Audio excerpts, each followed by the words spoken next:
بسم اللہ الرحمن الرحیم حامدا و مصلیا اما بعد۔ زبان فارسی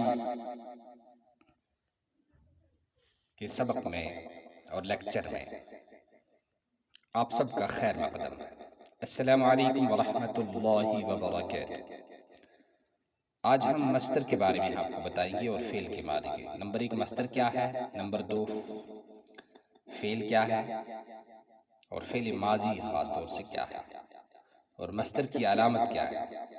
اسی طرح سے فارسی زبان میں ماضی مطلق کے بنانے کا قاعدہ کیا ہے۔ یہ چند باتیں ہم آج آپ سے شیئر کرنے اور بتانے جا رہے ہیں۔ امید ہے آپ غور سے سنیں گے، اس کی وائس میسیج بھی ہمیں کریں گے اور اپنی واٹس ایپ کاپی اسی طرح سے لکھ کر ہمارے واٹس ایپ پر یا ہمیں بھیج دیجیے تاکہ ہم دیکھیں کہ آپ کا لکھنا اور پڑھنا صحیح چل رہا ہے یا اس میں کوئی غلطی تو واقع نہیں ہو رہی ہے، کیونکہ تعلیم کے لیے لکھنا اور پڑھنا اور بولنا یہ چیزیں ضروری ہیں۔ یہی تعلیم کی بنیاد ہے اور اسی پر تعلیم میں ترقی ہو سکتی ہے، اور ساتھ ساتھ سمجھنا یہ چیزیں ضروری ہوتی ہیں۔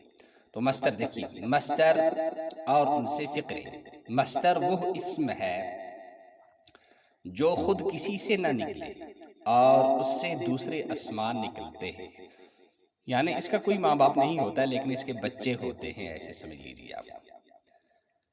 اب جو ہے مصدر کی علامت کیا ہوتی ہے؟ مصدر کی علامت ہوتی ہے، فارسی کے مصدر میں آخر میں دن یا تن آئے گا، یا تینون آئے گا یا دال نون آئے گا۔ دیکھیے یہ دیکھیے گفتن، دیکھیے ان سب میں دال تینون آ رہا ہے آخر میں یا دال نون آ رہا ہے۔ یہ دیکھیے یہ سب مصدر ہیں، ان میں دیکھ لیجیے آپ۔ تو یہ فارسی کے مصدر کی علامت ہے۔ اور اردو کے مصدر کی علامت کیا ہے؟ اس کے اندر میں نا، اس کے آخر میں نا آتا ہے۔ تو دیکھیے یہ مصدر ہے، اس کا ترجمہ سنیے۔ گفتن کہنا، خواندن پڑھنا، بلانا بھی اس کا ترجمہ آتا ہے۔ دادن دینا، دیکھیے اس میں دن آ رہا ہے، اور اس کے اردو کے جب ہم ترجمہ کرتے ہیں تو اس کے مصدر میں نا آتا ہے۔ یہ مصدر کی علامت ہوتی ہے، نشانی ہوتی ہے۔ کردن کرنا، داشتن رکھنا۔ اب دیکھیے ماضی مطلق کے صیغے اور ان سے فقرے۔ ماضی مطلق کس کو کہتے ہیں؟ ماضی مطلق وہ زمانہ ہے جس میں بہت پہلے کا، جس میں گزرے ہوئے زمانے میں، وہ زمانہ ہے جس میں ماضی مطلق وہ فعل ہے جس میں گزرے ہوئے زمانے میں کسی کام کا کرنا یا ہونا معلوم ہو۔ تو یہ آپ اس کو مطلق پڑھیے گا، میں نے تھوڑا میم کا سر ٹھیک نہیں بنایا تھا، یہ میں نے اس کو ٹھیک کر دیا۔ تو ماضی مطلق وہ فعل ہے جس میں گزرے ہوئے زمانے میں کسی کام کا کرنا یا ہونا معلوم ہو، یہ پتہ نہ چل سکے کہ اس کو کتنا وقت ہوا ہے۔ تو دیکھیے گفت، اس نے کہا۔ اب جو ہے یہ ماضی مطلق کیسے بنتا ہے؟ یہ دیکھیے ماضی مطلق کیسے بنتا ہے۔ یہ جو فارسی کے آخر میں دن یا تن ہوتا ہے، اس کو ہٹا دو تو واحد غیر۔ یہ دیکھیں گفت سے کیا بن گیا؟ گفتن، گفت سے گفتن۔ اور اسی طرح سے یہ ہم نے اس کے آخر سے نون دال نون کو گرایا تو یہ کیا بن گیا؟ خون۔ آخری حرف کو گرانے سے ماضی مطلق کا صیغہ واحد غائب بن جاتا ہے۔ اب اس کے 6 صیغے آتے ہیں، تو اگر واحد غائب نون کو گرانے سے بنتا ہے تو باقی صیغے کیسے بنیں گے؟ تو اس کا جواب یہ ہے کہ یہاں پر آپ نے پہلے نون کو گرایا مصدر سے، فارسی کے مصدر سے، تو واحد غائب بن گیا۔ اب جمع غائب بنانے کے لیے آپ کو کیا کرنا پڑے گا؟ یہ گفت سے دیکھیے گفتن، نون دال بڑھا دیا تو جمع غائب بن گیا، اور اسی واحد غائب کے آخر میں آپ یا بڑھا دو، گفتی، تو نے کہا تو واحد حاضر بن گیا۔ اور اسی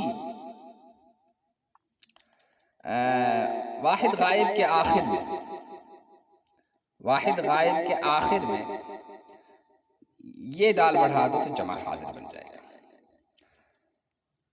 اور پھر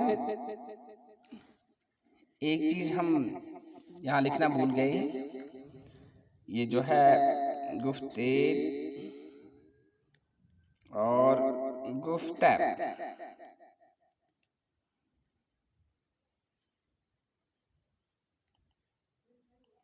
گفتہ اور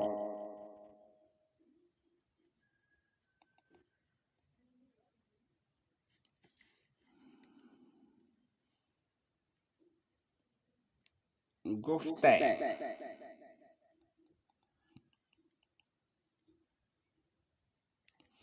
گفتوی، اس کے 6 صیغے آتے ہیں کل۔ تو مصدر کے آخر سے نون گرانے سے واحد غائب بن گیا، اور اسی واحد غائب پر نون دال بناؤ تو جمع غائب بن گیا، اسی واحد غائب پر یائے معروف بڑھاؤ تو واحد حاضر بن گیا، اور اسی واحد غائب کے آخر میں یہ دال بڑھا دو تو جمع حاضر بن گیا، اور اسی واحد حاضر غائب کے آخر میں میم بڑھا دو تو واحد متکلم بن گیا، اور اسی واحد غائب کے آخر میں یا میم بڑھا دو تو جمع متکلم بن گیا۔ تو یہ سب آپ کو فعل ماضی کے سب جو ہے وہ صیغے بنانے آ جائیں گے اس سے، کہ ورب جس کو کہا جاتا ہے، ورب کیسے بنتا ہے، یہ ایسے ہی بنتا ہے جیسے ہم نے بتایا۔ اس کو یاد رکھیے گا، سمجھیے گا، اور بعد میں ہمیں بتائیے گا۔ چلیے اب ترجمہ کرتے ہیں۔ ہم کہاں پہنچے تھے؟ یہاں پہنچے تھے۔ گفت، اس نے کہا، خواند، اس نے پڑھا یا اس نے بلایا، داد، اس نے دیا، کرد، اس نے کیا، داشت، اس نے رکھا، احمد گفت، احمد نے کہا، محمود قرآن مجید خوان، محمود نے قرآن مجید پڑھا، وہ کار کرد، اس نے کام کیا۔ تو یہ دیکھیے، اس کے سینٹنس بنا دیے انہوں نے، جملے بنا دیے تاکہ ہم سمجھ لیں کہ کیسے استعمال کیا جائے۔ پہلا جو ہے وہ اسم ہے، اور اس کے بعد جو آ رہا ہے وہ فعل ہے۔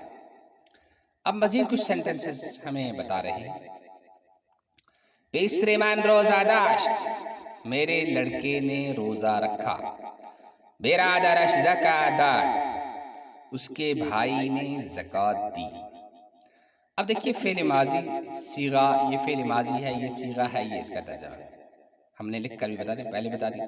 گفت، اس نے کہا، واحد غائب، گفتے، گفتن، جمع غائب، انہوں نے کہا، گفتے، واحد حاضر، تو نے کہا۔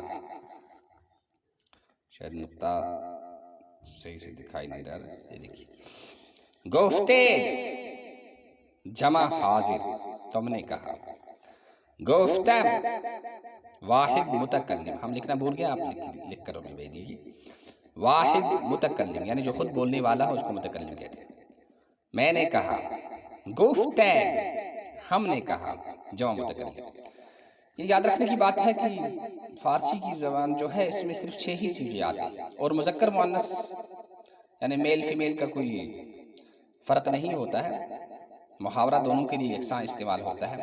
اگر مرد ہوگا وہ بھی اس کے بارے میں کہیں گے اس نے کہا، اور عورت کے بارے میں کہیں گے اس نے کہا۔ لیکن عربی میں ایسا نہیں ہوتا ہے۔ عربی میں اگر اس نے کہا مرد کے لیے کہیں گے تو قال آئے گا، اور عورت کے لیے کہیں تو قالت آئے گا، لیکن ایسا نہیں ہے، یہاں مذکر مؤنث کا فرق نہیں ہے، اسی لیے اس کے صیغے کم آتے ہیں اور عربی کے 14 صیغے آتے ہیں۔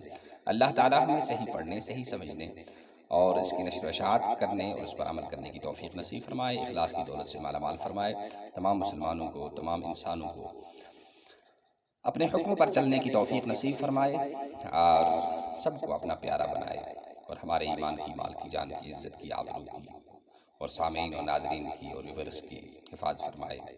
والسلام علیکم ورحمۃ اللہ وبرکاتہ۔ سبحان اللہ وبحمدہ، سبحانک اللہم وبحمدک، ونشہد ان لا الہ الا انت ونستغفرک ونتوب الیک۔